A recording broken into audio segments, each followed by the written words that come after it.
found has helped you to cope over the past year? My number one thing would be talking. I found at the start of the journey, I just ignored everyone's advice because in my head I was like, you're not going through it, you don't understand. But from someone who has been through it, talking, I acted as though I was fine, so everyone treated me as though I was fine. Yeah. So I then wasn't getting the support that maybe I needed at that time. So talking, seeing my friends, even though they hadn't been through the situation that I had been through, just getting my feelings out. One thing I say to people as well is allowing yourself to feel the emotions you are going through. Obviously with life there's challenges, a bit like when you're running.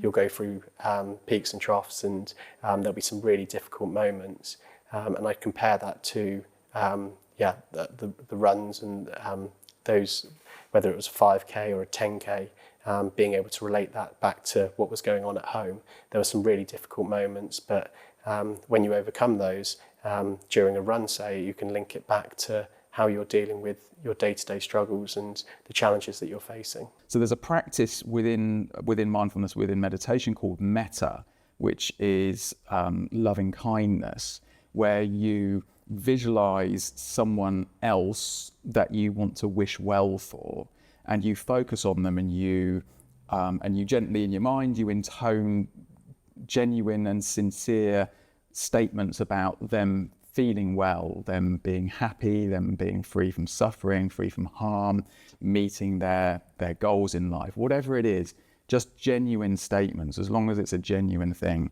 The advice would be notice how it feels for you. And I would say try to push yourself a little bit out of your comfort zone, but ultimately if it is too painful, you have to listen to how it feels. Yeah. I think, again, it would depend on how much you love that activity and how different it's going to be with or without the person.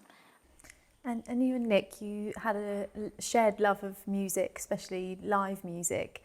Does this still play a part in your life now? Yeah, definitely. It was really hard to listen to some music because it was really triggering after he died.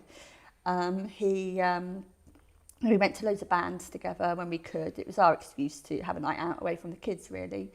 So I still carried on. Last year I volunteered at Hyde Park just so I could see some of the bands for free. After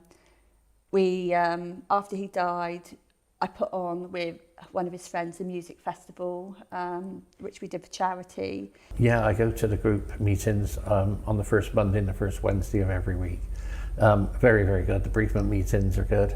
And we all pop in on the Mondays for everybody who's been in the same boat as ourselves, tea, coffee, and so forth. And yeah, it's good. It's been good for me, and I think it's been good for a lot of other people. Please remember to like, comment and share this episode to help us reach more people. At Forest Home Hospice Charity, we offer this podcast and many other resources to support people through life's most difficult times. If our work has made a difference to you, please consider making a donation by visiting the link in the description. Thank you.